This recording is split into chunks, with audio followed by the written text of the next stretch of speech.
Bonjour à toutes et à tous et bienvenue sur ce nouveau Flash FF. Je suis encore une fois ravie de vous retrouver pour cette nouvelle semaine d'information. Nous sommes entrés dans une phase de trêve internationale et la plupart des championnats nationaux sont terminés, donc c'est pourquoi ce Flash FF est plus court que les autres. Mais quand même, j'ai 2-3 petites informations à vous partager, donc on va y aller, c'est parti.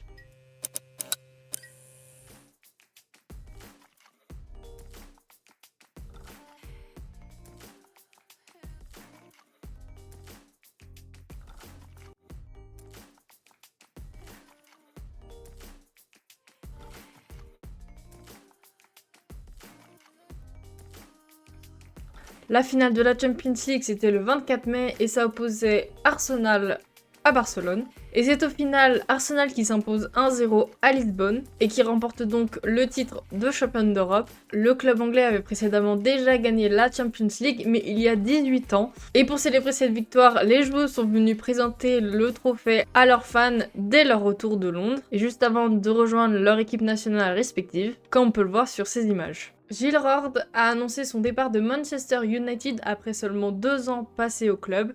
Elle retourne dans le club de ses débuts au FC Twente. Avec l'absence de Wendy Renard dans le groupe des Bleus pour la Ligue des Nations, Laurent Bonadei a dû choisir une nouvelle capitaine. Le sélectionneur a donc donné la responsabilité du capitanat à Gridge Mbok, qui a par ailleurs porté pour la première fois le Bassard le 30 mai face à la Suisse. Laurent Bonadei a aussi sélectionné Sandy Toletti, Sakina Karchaoui ou encore Grace Gayero comme vice-capitaine. Par ailleurs, la liste pour l'Euro cette fois-ci sera donnée par Laurent Bonadei le 5 juin à 13h lors du JT de TF1.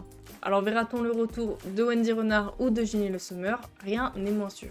Avant de parler de l'Euro dans 2 mois, il y a d'abord les 2 derniers matchs de phase de poule de la Ligue des Nations, dont le premier était donc contre la Suisse le 30 mai, et s'est soldé par une large victoire de la France 4-0. Nos Françaises qui ont rapidement creusé l'écart dès la première mi-temps, avant d'enfoncer le clou en deuxième. Pour les autres résultats, on a aussi eu une large victoire de la part de l'Allemagne face aux Pays-Bas 4-0, l'Espagne 5-1 contre la Belgique, et l'Angleterre qui a achevé le Portugal 6-0.